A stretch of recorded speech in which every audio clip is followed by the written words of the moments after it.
Look like a chimp. Monkey.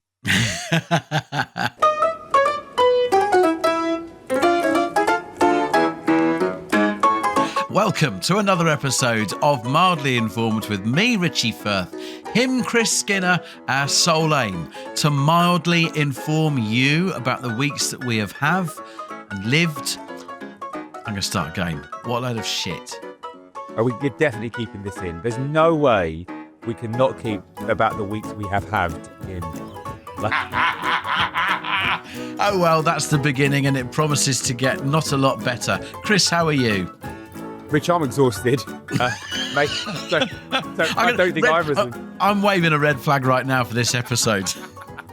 It's not even an evening record. No. So busy has my week been that in the Patreon episode this week, which I do hope people sign up for and enjoy experiencing, you can sign up for the premium tier, which is called Ask Dongler, and get 2 star bars. In that episode this week, I am going to be talking about President Obama. That hasn't made it into this bit of the show. That's going exclusively for the Patreons. Wow. That's my week. Wow. Well, head to Mildly Informed Pod at patreon.com and get yourself signed up for that because you wouldn't want to miss out on that. When you're down the local pub in your hometown and you happen to just throw into the conversation with a stranger in the first 2 or 3 minutes that you do a podcast with me, how do you describe what that podcast is to them? Nonsense. I've given you the honest answer. We talk nonsense, but hopefully people come away with something. I don't know what they're going to come away with. Look, it's nonsense. The first 2 minutes of this have been utter nonsense. It's got to get better. All right, okay. Well, let's improve things. Richie, normally you start the show off by telling us something really exciting that's happened to you this week. I can't wait. Chris, I've become a groundsman. Oh, now I had a spoiler that this might be coming, and I've been waiting for this day to come. How, why, where, when? Give it to me.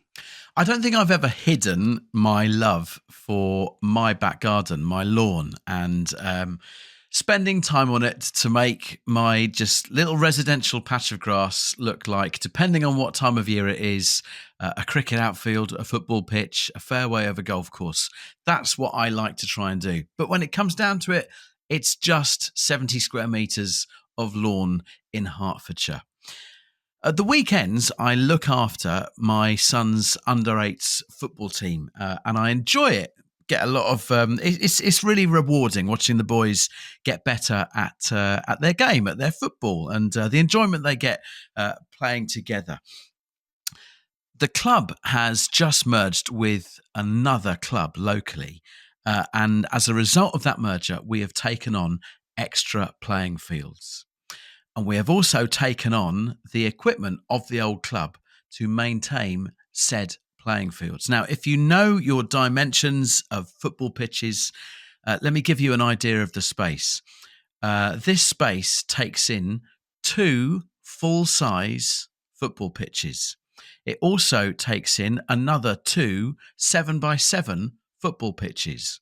And then finally, on top of that, there is a 5x5 football pitch as well. So there's a lot of space, and it is maintained by a tractor, and that tractor is ridden on and operated by, from this week, yours truly.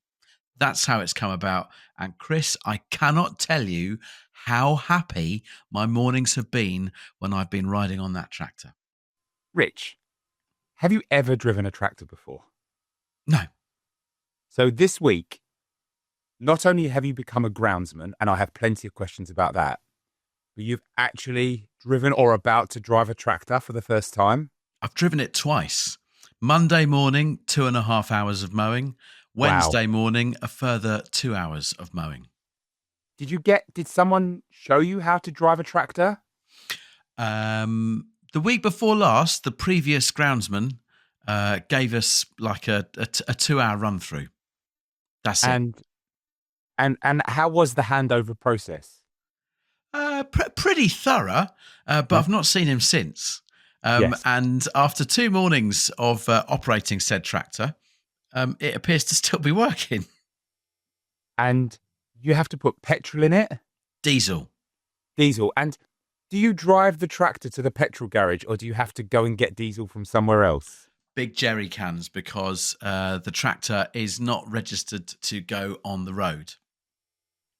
And you're the guy who walks to a petrol garage and fills up jerry cans of diesel. Yes. That is a responsibility that comes with it as well. So, professional football, there are all kinds of rules which I detest about the type of markings you can put on the grass on a football pitch. Correct. They clamped down radically in a way that frankly disgusts me, and it has to be super uniform. I assume that's not the same at under 8s level and equivalent. Are you mowing patterns into this grass? Chris, you know me. What do you think? I reckon they will get increasingly elaborate until you realise it's hard, and then you'll give up. Much like yourself, I've been irritated how over the last decade there is uniformity in how football pitches are mown. I remember going to Highbury, the home of my Arsenal, first ever match in 1987.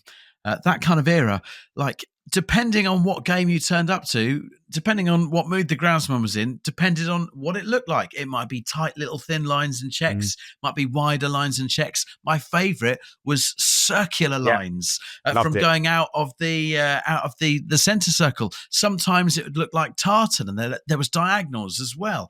There was all sorts of ornate things. That's gone in the modern game these days. Well, it's coming back to junior football, my friend. I'm telling you. Now, it would have been very easy for me to have mown the grass this week, just get it done.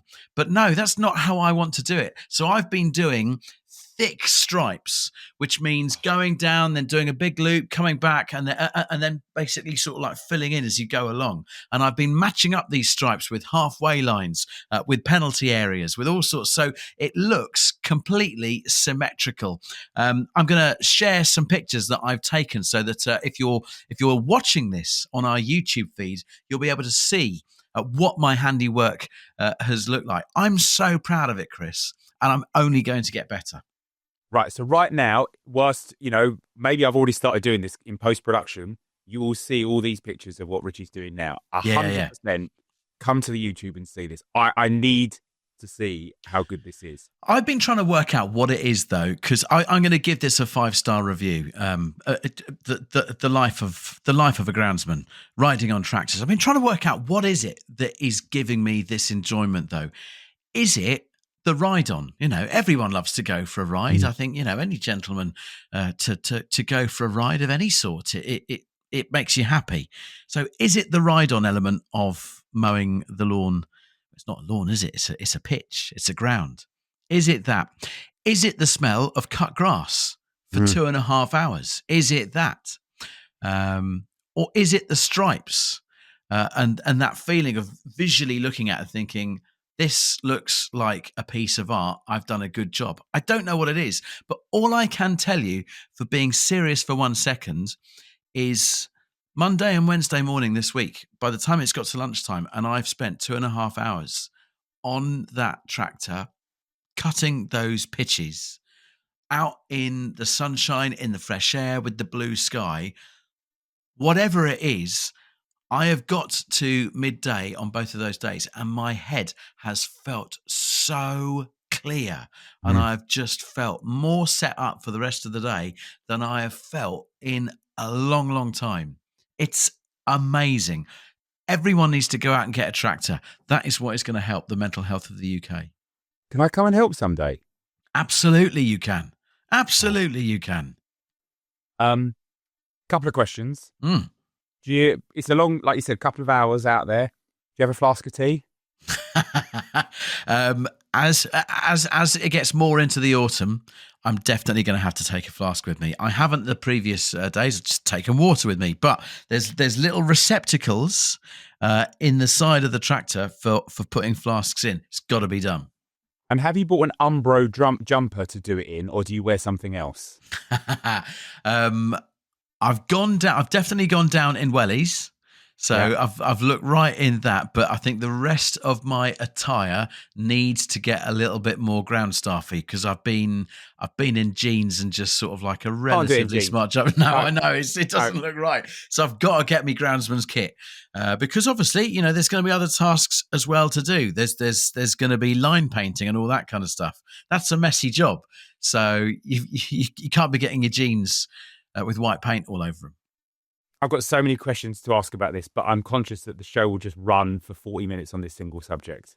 I do want to talk to you about loam, but maybe that's for another day. I could talk maybe on the Patreon episode. We'll talk about some of the attachments that I've got to put on the back of the tractor as well, because it's a proper ride on. It's a proper ride on tractor. We're not talking a ride on mower. It's a tractor that has got an attachment that goes onto the back of the tractor. The engine is what turns the blades. And then there's another attachment that I can put on, which will be quite a task, that puts little spikes in and drags out the dead grass and also rolls as well. It's proper stuff. I am nuts deep in grounds work.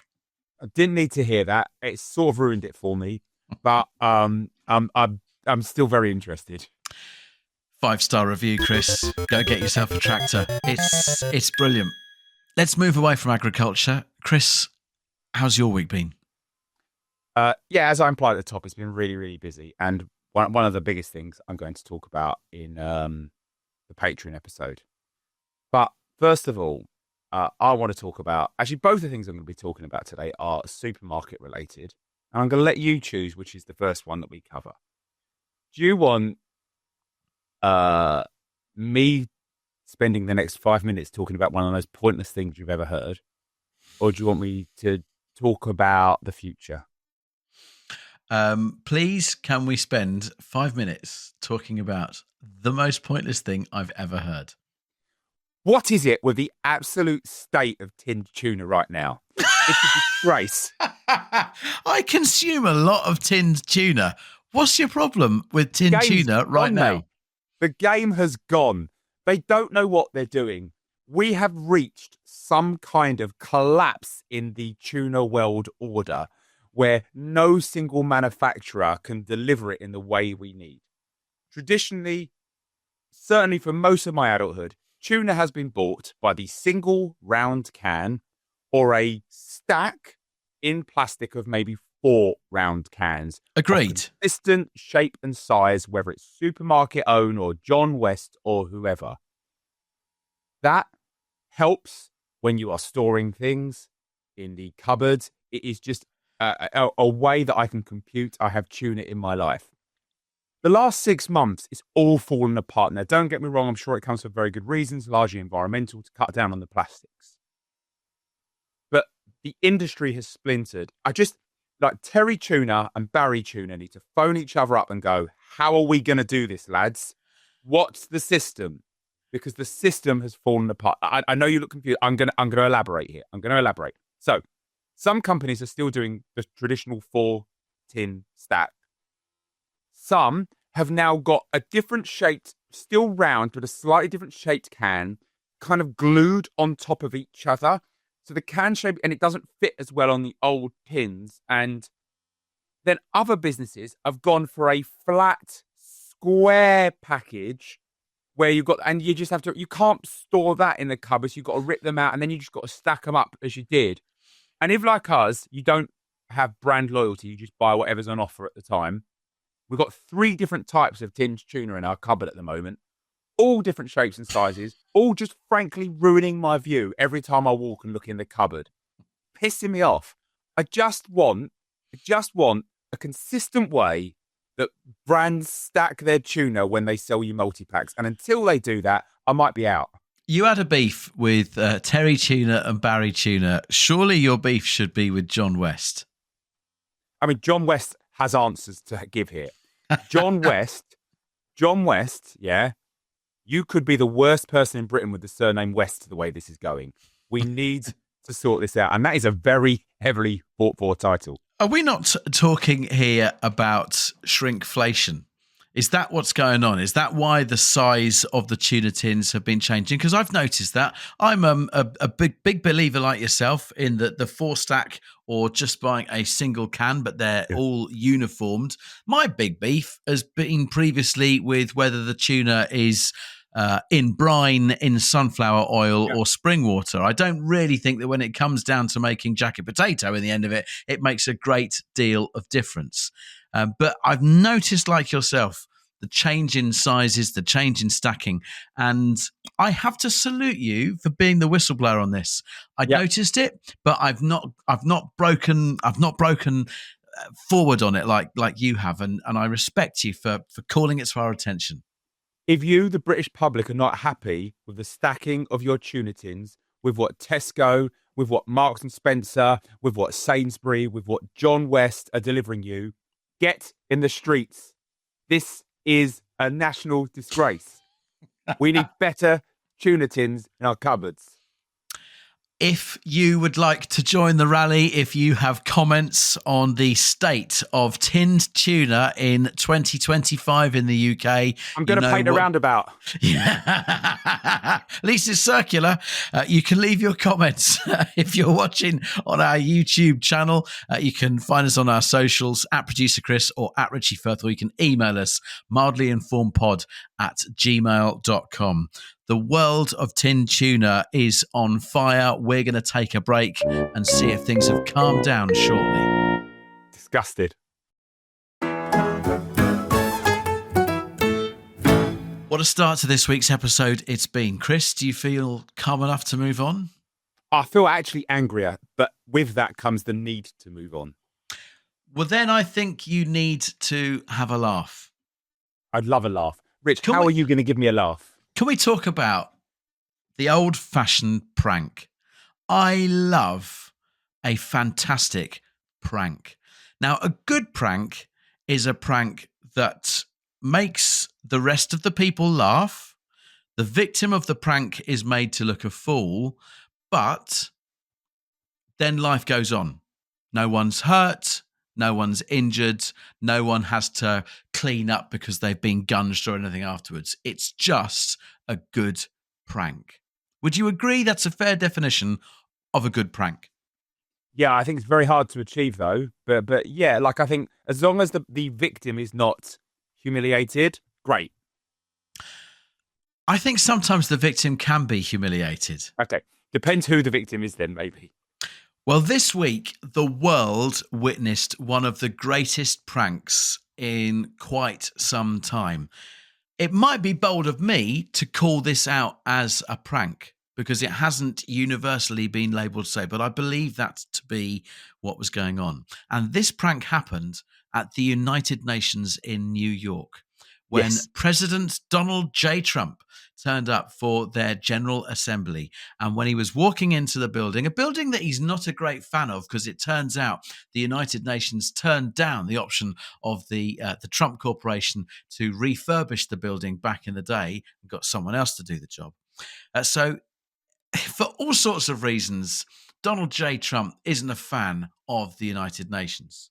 So you've got to realise there's motive here. And as he walked into the building the other day for their General Assembly, he walked up towards a very, very small escalator. Not like some giant one that you might expect coming out of a tube station in London. Exactly. The longest on the tube. Good knowledge, Chris. Thank you.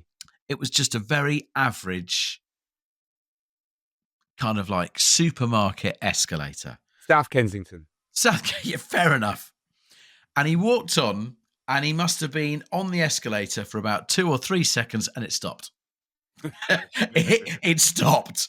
But the footage on the news channels have shown many other people walking onto those escalators and it working fine. But the moment Donald J. Trump walks on, it stops. Melania's on there as well. They're marooned. He is said to be one of the most powerful men in the world, but suddenly he was completely immobilized, dare one say emasculated, on an escalator. Now, I don't believe in coincidences. All right? Everyone knew that Trump was turning up. There are cameras everywhere. Security cameras. It's the United Nations HQ. Trump's turned up. He's on an escalator. The escalator stops. He then has to walk up said escalator, looking like a fool. And I put it to you that somebody in the United Nations Security Office has seen, and they've been hovering over a button, and boom, they've powered down the escalator the moment he walks on. No one's injured. No one's hurt. No one's had gunk. He is humiliated. It's a fantastic prank. It could be the greatest prank of a long, long time.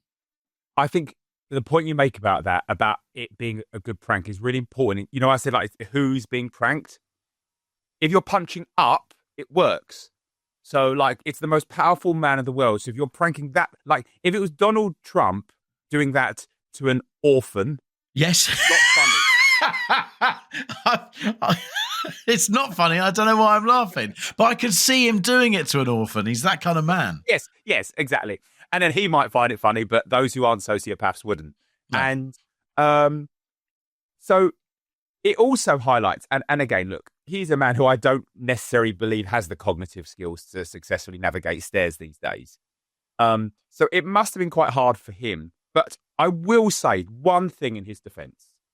Whenever you are on the tube and the escalator stops and you do have to walk up or down them, it is a weird feeling. It's like gravity sort of briefly escapes you and you're like making these big steps like you're in a Beastie Boys video. But there's a reason for that because escalator steps are done to a different height and gait to normal steps that you would walk, which is why it feels weird walking up an escalator. And also they kind of come out a bit because of the mechanics of the escalator. A very strange sensation.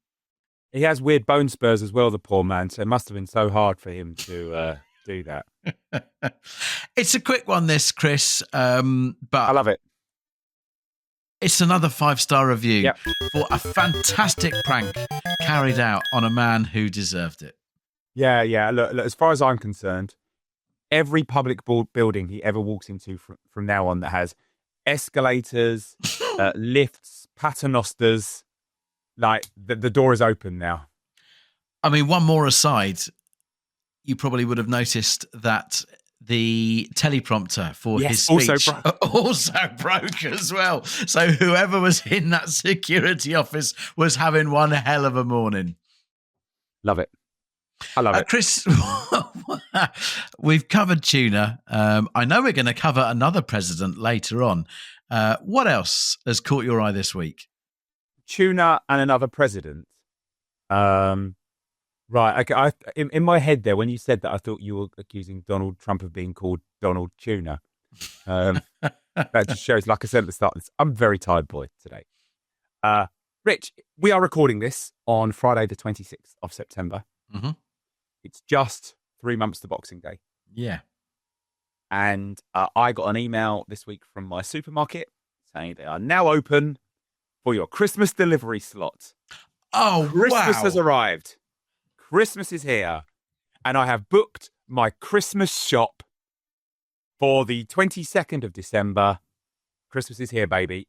The door has opened. The journey has begun. Oh, fucking ho. That's incredible. That I've been thinking over the last fortnight or so, when do the slots open for my Christmas supermarket shop? Would you care to share with us the supermarket that you're talking about here? Oh, with pride, mate. It is a badge that I wear right here with honour. It is a Cardo. Oh, is it indeed? Oh, okay. Yeah. Oh, right. yeah. So I wonder whether the good people at Tesco, a couple of tiers down, have opened their slots yet, because I've had nothing from them. No, and maybe you won't.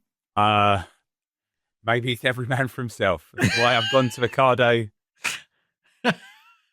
for the premium delivery. Mate, that turkey right now is going to be running around in circles thinking, oh shit, I'm on the menu.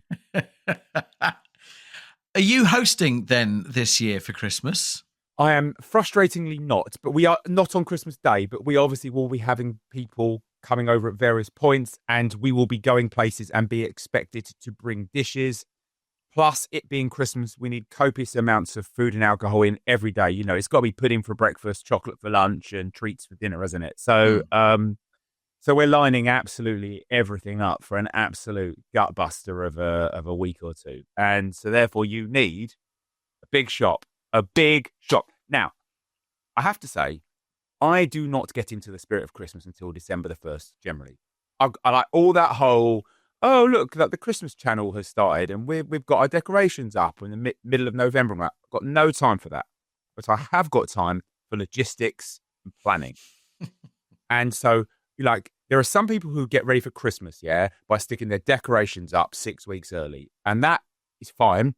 For me, I get ready for Christmas by booking my supermarket slot 3 months before and start getting the presents in. So nothing's happening at the eye level, all happening in here. Okay. I love it. I'm so excited. How many times can you see that you will alter your shop over the next 3 months? So what, 3 months, 12 weeks, 24 to 36 times.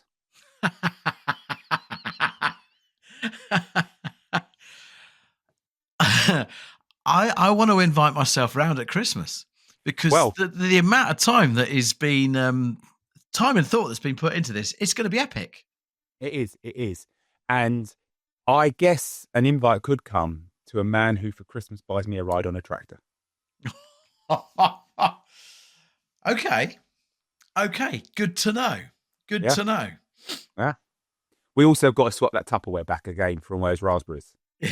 The raspberry season must be over, surely. Oh, yeah, but I've got some in the freezer, mate. Where are we at with the allotment, by the way? If you're booking a big Christmas shop 3 months out, it says to me that allotment season is over and you're repairing your relationship with the people at the allotment ahead of next spring. I've still got some spuds in the ground, which I'll pick up. I get a few, like another kilo or two every weekend at the moment. And I'll keep doing that for probably another 2 or 3 weeks. My pumpkins all died, so I've got no pumpkins this year, which is always something that keeps the season growing. I've got some chard growing, but it doesn't look very healthy. So, I can't believe you grow pumpkin and chard. Why wouldn't I? How many pumpkins do you harvest a year? Well, in previous years, sometimes as many as 5 or 6. What's the point? What's the point in growing anything? Well, what is the point of growing pumpkins? All right. Well, two main reasons. 2 really obvious reasons. 1, to eat. 2, to make pumpkin faces out of. Yeah, but you've got 2 children. You only need 2 pumpkins.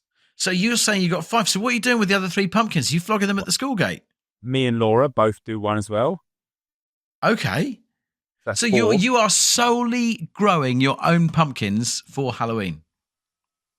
Yeah, well, we obviously wouldn't throw them in the bin like if we hadn't eaten them by Halloween. We eat them around them. You know, we grow a range of pumpkins and squashes some years, Richie, which come in handy for all kinds of meals, from curries to soups to stews. But you've said that your pumpkin harvest this year was so shit you've binned it. Yeah.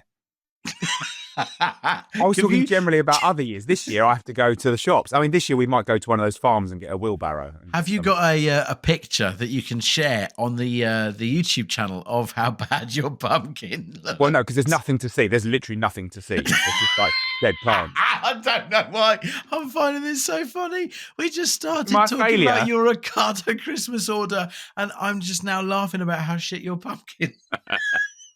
So did it grow nothing? Well, the plant started and they got eaten by something. So at no point did a pumpkin occur? No, I did have some nice big courgettes though, which are similar looking plants. They were nice. Scary courgettes on big yellow courgettes. October 31st by the front door. A poor house with the orphan that Donald Trump's stopped on the escalator with his Halloween courgette. Oh my God. Can I get off now? No, because the escalator's broken. Melania! Oh, Chris. Melania, I can't move my legs. review your Christmas Ocado shop and let's move on. Well, I was going to give it 5 stars, but frankly, you've soured my mood, so it's getting 4.